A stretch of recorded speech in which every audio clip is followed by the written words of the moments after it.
Assalamualaikum dan salam sejahtera. Anda bersama saya dalam Darah Muda musim baharu dengan kerjasama Yayasan Peneraju Pendidikan Bumiputera yang merupakan rakan strategik kita.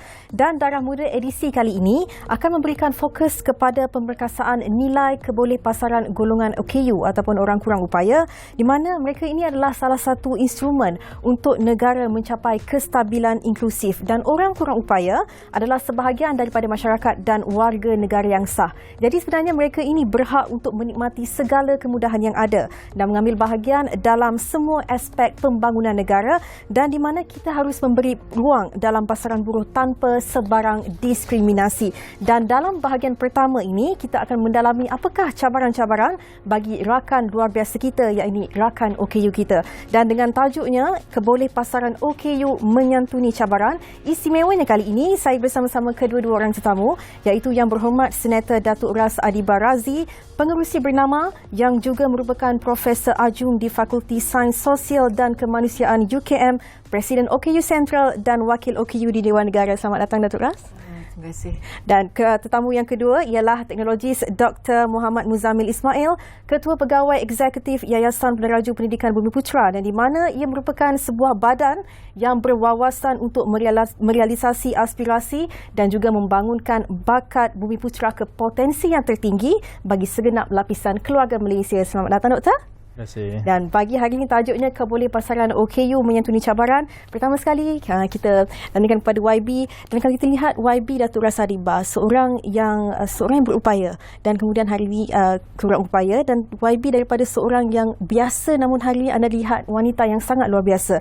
Dan mungkin YB boleh dalami apakah antara bagaimana YB menyantuni cabaran-cabaran sebagai OKU yang dahulunya mungkin Datuk sendiri tidak sedari. Assalamualaikum, terima kasih sudi bertanya kabar kepada saya. Sebenarnya menjadi OKU separuh jalan dalam hidup kita adalah lebih sukar sekiranya kita dilahirkan seorang OKU. Dan ramai juga orang bertanya pada saya bagaimana saya mengharungi keadaan daripada orang bukan OKU kepada OKU. Saya beritahu yang kita ni ada peluang di dalam hidup kita. Kita nak bangun ataupun kita nak duduk sahaja dan menangis. Jadi saya beritahu diri saya yang saya akan bangun, dan apa yang berlaku di dalam hidup saya ini telah pun tertulis, dan di waktu itu saya kabur sedikit, tidak tahu hala tujuan saya, jadi tak keruan. Tetapi kemudiannya saya beritahu diri saya bahawa setiap daripada kita itu telah dilahirkan untuk melakukan sesuatu yang luar biasa. Jadi inilah saya sekarang. Jadi setiap manusia itu kita diberi dua pilihan. Jadi senator memilih untuk ke jalan yang positif, maksudnya menerima keadaan itu dengan lebih positif. Ya, dan itu satu semangat yang patut dicontohi bagi mereka yang berhadapan dengan cabaran ini. Baik, yang mungkin doktor boleh kongsikan pengalaman mengenal pasti dan memerhati potensi OKU di negara ini sepanjang mentadbir di Yayasan Peneraju. Bismillahirrahmanirrahim. Terima kasih kepada bernama khususnya dan sudi untuk menjemput Yayasan Peneraju Pendidikan Bumiputera, ataupun lebih dikenali sebagai Yayasan Peneraju. Ini kali ketiga lah untuk slot untuk program Darah Muda. Darah Muda. Saya sebenarnya biasa tak gementar, tapi hari ini disebabkan orang hebat ni, saya punya salah seorang idola lah, yang saya daripada kecil kan, daripada dulu di TV kemudian jadi senator dan sekarang ni sebagai pengerusi bernama sendiri kan. Jadi mungkin apa yang saya boleh kongsikan antara usaha kecil lah Yayasan Peneraju. Tapi sebelum tu saya nak beritahu bahawa Yayasan Peneraju ni merupakan agensi eksklusif untuk orang OKU. Ini saya nak kena tekankan. Semenjak hari pertama saya masuk, saya tanya berapa kuota orang OKU yang masuk ke dalam program kita. Kita boleh berbangga cakap kita ada 370 program, kita ada 50,000 alumni di seluruh negara. Tetapi berapa persen untuk OKU itu sendiri? Jadi ini yang menjadi cabaran sebenarnya kepada saya lah, sebagai orang yang diberikan amanah untuk nak memastikan seramai yang mungkin anak-anak Bumiputera OKU dapat untuk menerima faedah daripada Yayasan Peneraju itu sendiri. Tapi jumlah tu terlalu kecil. Ini yang menyebabkan saya rasa tak puas hati, dan saya panggil tim di Yayasan Peneraju ni. kita brainstorm selama 3 bulan untuk kita nak melahirkan satu program khas khusus untuk OKU tu sendiri. Kenapa? Kita nak kena pastikan bahawa selalu orang akan tersebut kalau orang OKU ni dia selalu orang yang memerlukan orang kata apa sokongan, memerlukan orang kata apa macam bantuan. Sebenarnya pada pandangan saya orang OKU tak ada beza pun dengan orang yang bukan OKU. Malah mereka lebih dahsyat lagi, lebih power lagi. Seperti mana kita lihat senator lah kan. Dan saya nak bagi tahu dekat sini bahawa kita hari ni bercakap soal future proof. Future proof, future ready kan. Sepatutnya golongan OKU juga sama, selari dengan apa ni, maksudnya kalau nak dapat pekerjaan, pendidikan dan sebagainya perlu sama. Kalau kata 1,000 orang, kalau kata 1,000 orang mohon pada Yayasan Pelaju tu bukan OKU, 1,000 juga perlu orang OKU mohon kepada Yayasan Pelaju. Itu baru kita katakan sama rata ataupun adil. Kesamarataan, betul. Jadi saya nak bagi tahu bahawa melalui inisiatif baru yang kami beri nama Penerajuk Impak. Okey, dalam Penerajuk Impak tu dia ada banyak segmen. Antaranya mereka yang duduk di Borneo, Sabah dan Sarawak, B50 miskin tegar. Kita dah tak cakap soal B40 dah. Ini dah cakap soal miskin tegar kan. Kemudian OKU, mereka anak-anak yang di madrasah, mereka yang kehilangan kerja akibat pandemik, retrenched workers, dan juga apa ni, wanita muda yang tidak ada pekerjaan.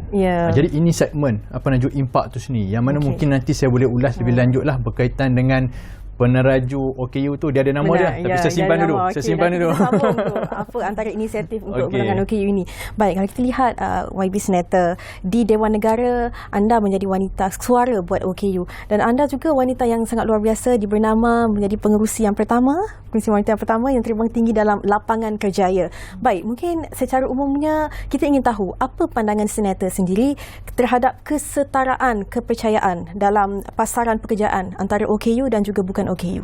Okey, sebenarnya itu soalan yang paling bagus. Kami komuniti OKU di negara kita rasa frustrated, kita rasa sedikit sedih kerana kami rasa tidak adil. Alhamdulillah Yayasan Peneraju pastikan kalau 1,000 orang bukan OKU pun ada 1,000 yang datang begitu. Tetapi ada waktunya masa saya dulu, masa saya mencari kerja, saya pergi ke satu syarikat ni, habis tu patutnya pukul 9 untuk temu bual. Saya sampai 8.30. Habis tu yang pengawal di depan nampak saya terus kata kerja tu orang lain dah ambil. Dah orang dah dapat. Saya cakap kata pukul 9. Lepas tu baru saya sedar bahawa sebenarnya adalah kerana saya ini seorang OKU, jadi orang pandang secara luaran. Jadi apa yang kami hadapi adalah nak kongsi juga dengan doktor, dengan Ain. Kadang-kadang kita punya borang yang isi tu, dia tanya, adakah anda OKU? Kadang kalau kita kata OKU terus dia tak nak ambil kita. Jadi tak boleh begitu, pasal kami OKU pun ada yang ada pengalaman dan dalam bidang masing-masing satu, dan juga kami juga pergi ke Menara Gading, ada yang ada master's degree, ada doctorate, PhD. Tetapi apabila mereka ambil kami, mereka bayar gaji kami kecil dan mereka suruh kami duduk je dekat belakang buat apa benda.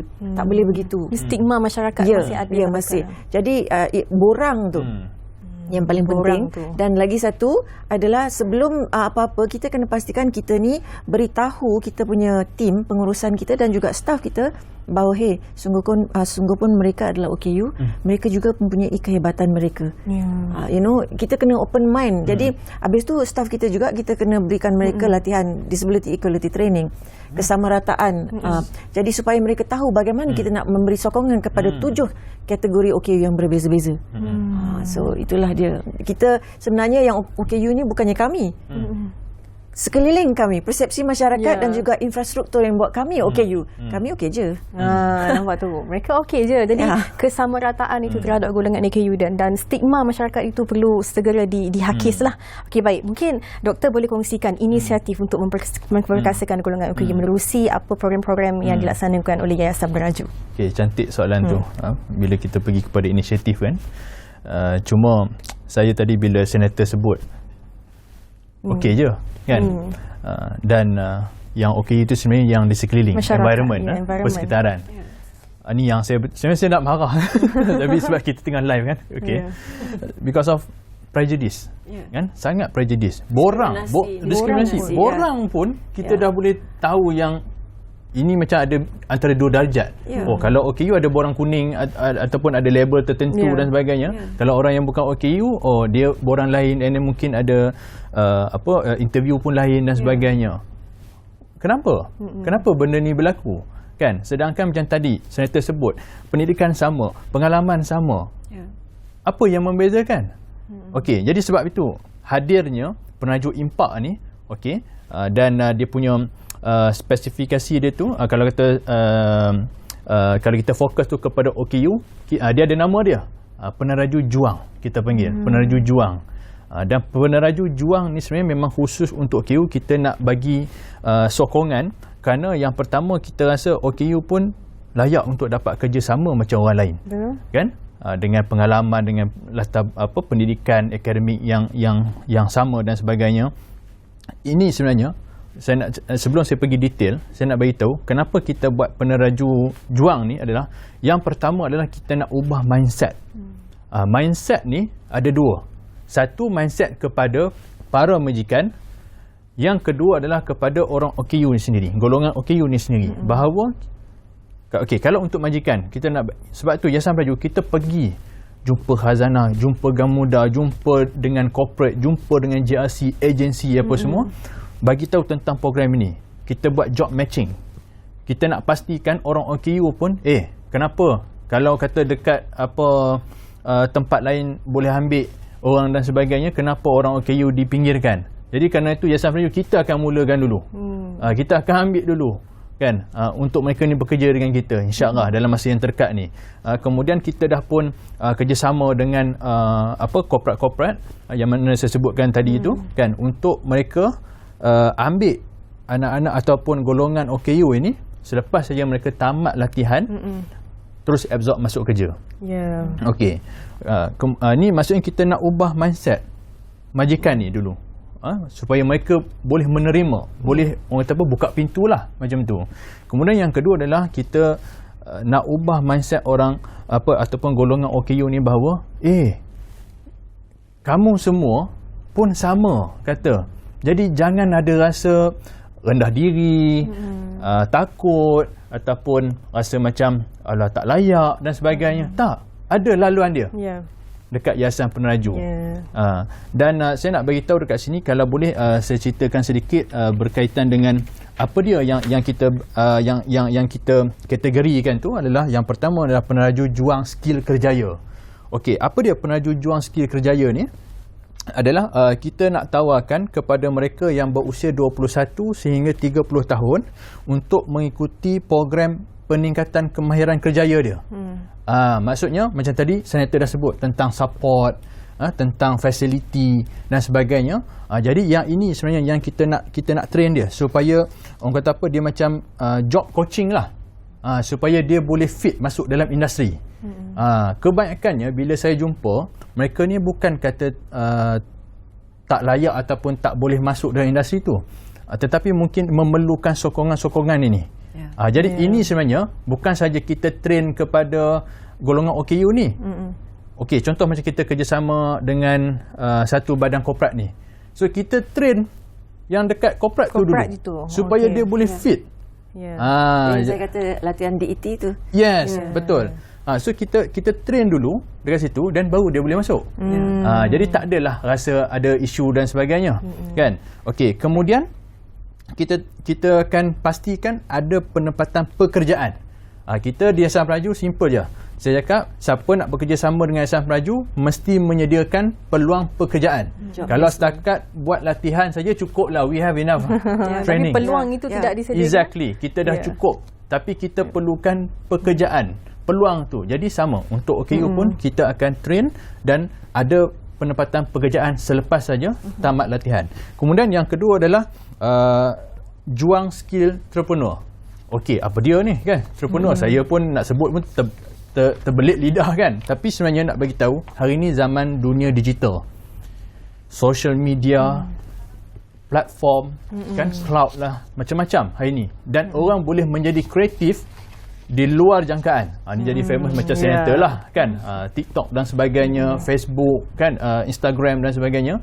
Dan sebenarnya dunia digital ni terbuka luas kepada sesiapa pun, sama ada OKU ataupun tidak OKU. Orang OKU pun boleh, orang kata apa, jadi fokus, orang kata apa, jadi pakar dalam teknologi. Hanya duduk di rumah pun boleh. Jadi tak ada sebab isu untuk mereka ni didiskriminasi. Okey, dan yang terakhir, sorry ambil masa sikit. Penaju juang skill perantisan. Ini untuk mereka yang tidak mendapat latihan ataupun mereka ni yang tidak mempunyai kerja yang tetap. Jadi kita kumpulkan mereka ini, kita bagi latihan. Kita panggil NDP, Nature Development Program, dan juga kemahiran-kemahiran tertentu. Hari ini banyak kemahiran yang mana mereka boleh buat dan mereka boleh survive. Ini sebenarnya 3 benda yang kita fokus. Yang semestinya inisiatif dan program yang dilaksanakan buat golongan OKU daripada Yayasan Penaju ini cukup hebat. Yang pastinya tidak ada lagi stigma untuk didiskriminasikan golongan ini. Baik, Datuk Senator, seorang wanita luar biasa. Anda hari ini pengerusi bernama Tuan Profesor Adjunct di Fakulti Sains Sosial dan juga Presiden OKU Central. Jadi kita nak tahu apa sebenarnya istimewanya YB Senator, dan dari mana turning point anda daripada situasi yang dahulunya sukar untuk mendapat kerja dan hari ini anda seorang wanita OKU yang sangat luar biasa. Turning pointnya adalah apabila saya apabila saya sangkakan saya mempunyai ramai sahabat yang akan menyokong saya. Sebenarnya kita di dalam dunia ni kita lagi ramai kenalan daripada sahabat. Dan sahabat kita yang setia adalah Yang Maha Esa itu sahaja, dan diri kita. Jadi apabila saya menjadi seorang OKU, macam saya katakan sebelum ni, saya jadi tidak keruan kerana kita dah tahu berlari, kita dah tahu berjalan, kita dah tahu banyak buat benda. Habis tu kita dah tak boleh buat begitu. Jadi kita macam tersentak. Jadi dari situ saya beritahu diri saya bahawa sahabat karib saya adalah Yang Maha Esa dan diri saya, dan saya mesti menjaga sahabat karib saya, iaitu diri saya sendiri. Kan, orang kata siapa yang sebenarnya memberi kamu ini motivasi untuk meneruskan hidup? So saya kata orang yang di depan cermin itu, saya sahaja. Pasal kita yang tahu apa yang kita boleh buat, apa kita tidak boleh buat, dan apa yang apa orang kata betapa kita sukar dan bagaimana kita melalui sesuatu itu. Jadi saya apabila saya menjadi OKU, saya tidak ada kerja 6 tahun. Orang tidak mau beri saya kerja. Mungkin ketika itu pada mereka, kalau kamu ni OKU, kamu memang tidak boleh buat apa-apa. Saya sampai keluar kadang-kadang, sampai sekarang kalau saya keluar, orang nampak saya, dia kata, kamu ni berkursi roda, duduk rumah je lah, buat apa nak keluar? Saya kata, habis tu saya nak duduk rumah buat apa? Kan, sampai macam tu. Jadi saya beritahu diri saya yang paling penting setiap hari adalah kita kena satu, bangun, kita kena bersyukur. Lepas tu you have to get up, and then bangun pakai baju, okay, you have to dress up, and then after that you have to show up, dan kena keluar, dan biar orang lihat kita bahawa hey, saya pun OKU, tapi awak pun satu hari akan menjadi OKU juga. Tidak ada bezanya. Jadi jangan pandang saya seperti saya ini tidak mempunyai kebolehan. You know? Jadi sebenarnya yang macam saya katakan, OKU itu adalah luaran kalian tengok, tetapi di luar kami mempunyai semangat dan mempunyai kemahuan dan kehendak seperti orang yang bukan OKU, seperti orang lain. Jadi apa yang yayasan lakukan adalah sesuatu yang dinanti-nantikan oleh kami, kerana tidak ada diskriminasi, ada job placement, penempatan, dan ada juga job coach. Jadi ada orang yang akan menunjuk kita bagaimana. Tetapi apa yang doktor cakap tadi yang paling penting adalah untuk memastikan keadaan dan orang di sekeliling kita diberi latihan dan sedikit pemahaman, kerana OKU adalah sebahagian daripada keluarga Malaysia. Tetapi kami ada kalanya merasakan diri kami ini adalah third class citizen. Kerana kami tidak boleh buat itu ini kerana kalian semua memikirkan kami ini tidak berkebolehan. Tidak boleh begitu. Seperti saya katakan, satu hari nanti semua orang akan menjadi OKU. Jadi kita kena pastikan segala di sekeliling kita, prasarana kita, persepsi kita, kemudahan, peluang pekerjaan ada di mana-mana. Baik Doktor, kalau dilihat kepada program dan inisiatif yang dijalankan, apa harapan Doktor untuk memastikan kebanyakan OKU ini lihat peluang yang disediakan oleh Yayasan Peneraju agar ini mungkin ini adalah salah satu cara untuk merubah nasib mereka? Baik, bila sebut tentang harapan tu tentu sekalilah kita berharap bahawa Yayasan Peneraju ni yang merupakan agensi di bawah Jabatan Perdana Menteri, orang kata direct PM lah kan. Jadi kita menjadi sebuah agensi harapan kepada golongan OKU ni. Kemudian banyak program yang kita rangkakan, dan semua program ni kalau boleh saya sebut macam contoh peneraju profesional kan. Berapa ramai anak-anak ataupun golongan OKU yang masuk program ACCA kami, berapa ramai yang masuk untuk untuk menjalani ataupun buat pensijilan chartered banking sebagai contoh kan. Selalu kalau kita nampak training tu mungkin buat kuih kan, yang lebih kepada kita katakan macam skill iltizam lah kan. Tetapi sebenarnya kita perlu meletakkan bahawa golongan OKU ni kan pada satu tahap profesional yang tinggi kan.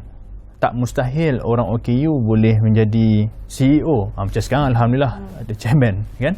Tetapi maksud kata perkara itu macam mana kita nak pastikan, dan kerana itu Yayasan Peneraju memerlukan sokongan daripada semua pihak, majikan, daripada agensi, NGO, persendirian.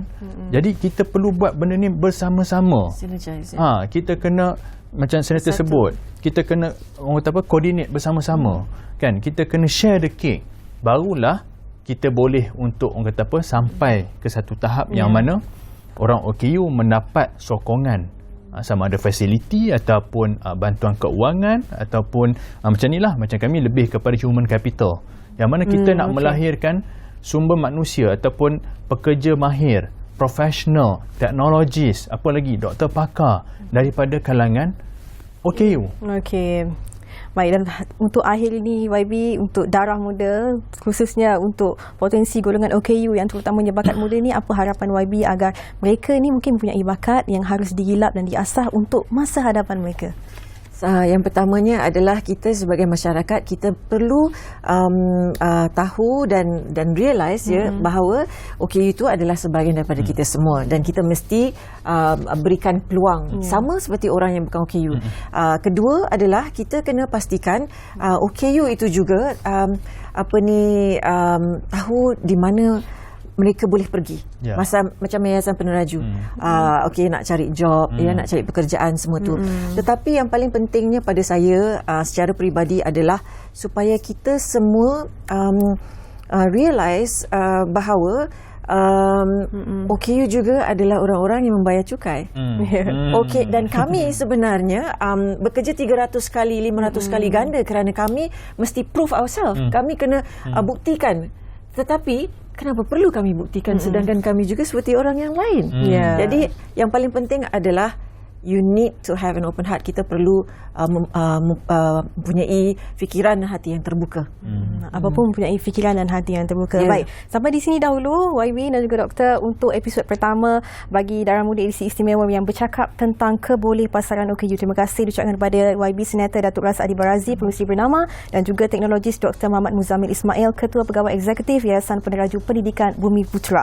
Dan pada edisi seterusnya kita akan membincangkan bagaimana semua lapisan keluarga Malaysia sewajarnya menyediakan dan menjadi sistem sokongan yang utuh untuk golongan OKU di negara ini. Dan jumpa lagi di edisi seterusnya. Assalamualaikum dan salam hormat.